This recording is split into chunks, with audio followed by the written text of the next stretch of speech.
Y'all know I'm a founding member of the Enlightened Rogues Appreciation Society. On the back here on bass, David Rook Goldflies. Here's Rook on how he got his nickname. Trust me, I'm a doctor. Here's the new bass player, the rookie, the Rook. And that took right then. It's like within 2 minutes, man, like 2 minutes. And that took. And then they still call me the Rook. It's weird, but true. I do, and you are many years my senior, and that's how we know you in Allman lore, because I was that's there how when you Frankie got his name too. When David Toller got his name. Okay, you got to I spill on that one, because that makes zero sense to me. It David does make, Frankie Toller, and it made no sense. We were playing at the $Silver Bar in Bradenton Beach, not a gig. We lived on Bradenton Beach in the Bradenton area when we were playing in Great Southern. And we went down and jammed at the local bar, the $Silver Bar, and the guys got real drunk. Alcohol was never my thing, but the guy was pretty. David was pretty happy, put it that way. Not as drunk. He played well, and he came off stage, and there was this pretty girl, and he said, "Well, hello, Betty," and she turned around and said, "Well, hello, Frankie," and everybody just started laughing. You get a chance to write with Dickie a pretty good little boogie blues song. I'll try it one more time. Try it one more time. It's more of a funk than a boogie. Okay, I'll go with that. It was the first time like a popping and slapping bass sound had been in Allman Brothers songs, to my knowledge. But that they've got recorded and released, whatever. But that actually came from Dickie heard what I was playing and he liked it, and then it came from there. But how did I get what I played? It goes back to that what I mentioned earlier. I worked with a guy named Bill Bartlett who had a band. Bill had a song called "Right on the Money." And "Right on the Money" had a line like "Bo-do-ba, bo-do-ba-da, do-do-ba." He had a line. It was different than the one that made it in "Try It One More Time." But I was just jacking around with. They're called sixths musically. Yep. It's like the interval of the sixth, right? And in blues they're used a lot. They're used a lot everywhere, but in blues they're used. And I was playing this thing, and Dickie kind of dug. He said, "What is that?" Bonus cut. This is Rook talking about recording Reach for the Sky and Brothers of the Road, and then you'll get a little bit from me on the back end on Brothers of the Road, the worst Allman Brothers album. Do you have any memories of that record, Reach for the Sky? I have some memories, but not much about the music. It was done up in Chattanooga. I remember that.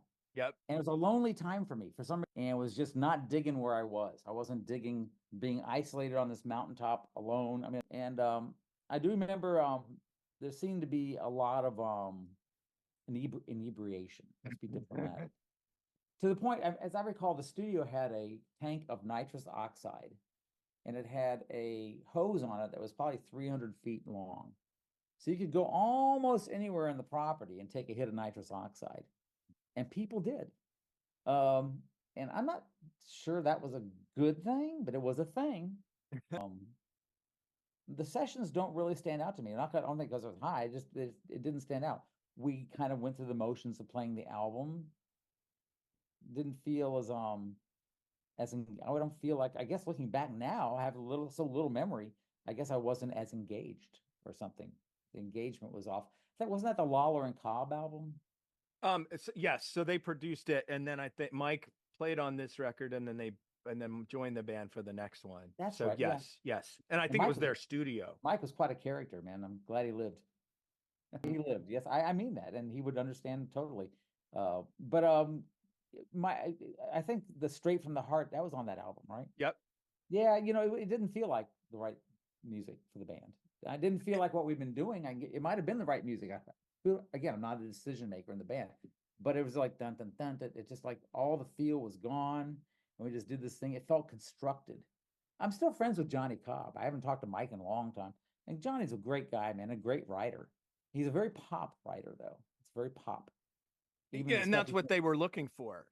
What do you remember about the breakup? First Allman Brothers record in history. If you'd asked me 2 days ago, I would have said there wasn't a single fan in the world who would not have chosen 1981's Brothers of the Road.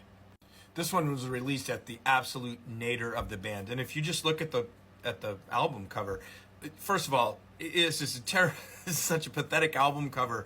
As I wrote, you got Mike Lawler above my head, looking like he's fixing to go hunting, hopefully with his keytar, and destroy that thing. Over there on the other side, Frankie Toller is dressed alternative uniform for the Houston Astros. Greg's gonna go to a tiki bar soon. At least Butch wore a hat, but the only guy there that looks like he's prepared for an album cover shoot is Dickie Betts. I could keep bragging on that picture. Where's J-Mo? So here's the other, just the travesty of this record is they kicked J-Mo out of the band about a year before it came out, like November of 1980. He was out of the band, and the guy dressed, I guess he's all the way to the right there in the purple and blue stripe. That's Frankie Toller, David Frankie Toller, who Dan Toller's brother. You can see the two guys standing there. They are definitely brothers, for sure. Anyway, J-Mo was kicked out of the band for any variety of reasons, but a lot of it was personality conflicts between all of them. When you listen to this record and you listen to the one that was released before it, super, super, super warp speed fast. I always say it kind of sounds like brought to you by cocaine. And of course, on both those records, Reach for the Sky, 1980, 1981's Brothers of the Road, Mike Lawler got a chance to show off his synthesizer chops. And honestly, terrible, terrible, terrible fit with the music. But here's the thing. I don't care for it at all. In fact, I don't own this record, never have. I've listened to it maybe once in my life. There are major defenders of Brothers of the Road out there in the world. And some people taking offense to me calling the album the Allman Brothers Band's worst, as if anything the Allman Brothers put out, nothing could be considered worst, which doesn't make any sense, right? If you have a list of 13 official records, what's worse than Brothers of the Road? And the two that came up, people said Reach for the Sky. I certainly equally tired to my ears, but it's got J-Mo. And the second one, somebody said Win, which gave me pause to think and say, why is Win, Lose, or Draw not the Allman Brothers Band's worst album? Because, well, it's got High Falls, for one. And it's also got Can't Lose What You Never Had, which are just two all-timers for them. It's not a great record front to back, of course, but it's not this, in my not-so-humble opinion. The story goes that Clive Davis at Arista Records, who had signed both the Allman Brothers and the Grateful Dead about around the same time, made their sound, they were looking for hits, and it made their sound completely different and didn't work at all. And the reviews right out of the gate on both the records, Reach for the Sky and Brothers of the Road, were not very good. And in January of 1982, shortly after this record came out, the Allman Brothers Band broke up for another 7 years. If you've done any searching for Allman Brothers Band on YouTube, you will find this video. It's the Allman Brothers Band playing in January of 1982 in Gainesville, Florida. And you'll see the band still ripped live on stage. There were issues.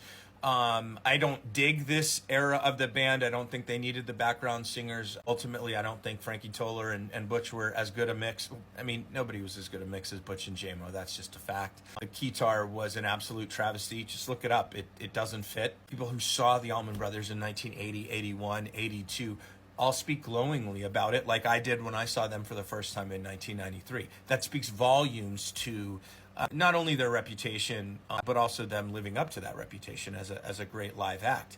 So Brothers of the Road, universally reviled. Well, I guess not universally reviled. I would say that we're in the high 90% of the fans interacting on my social media. Way more people defending Brothers of the Road than ever in a million years I expected to hear. Long live the Allman Brothers Band.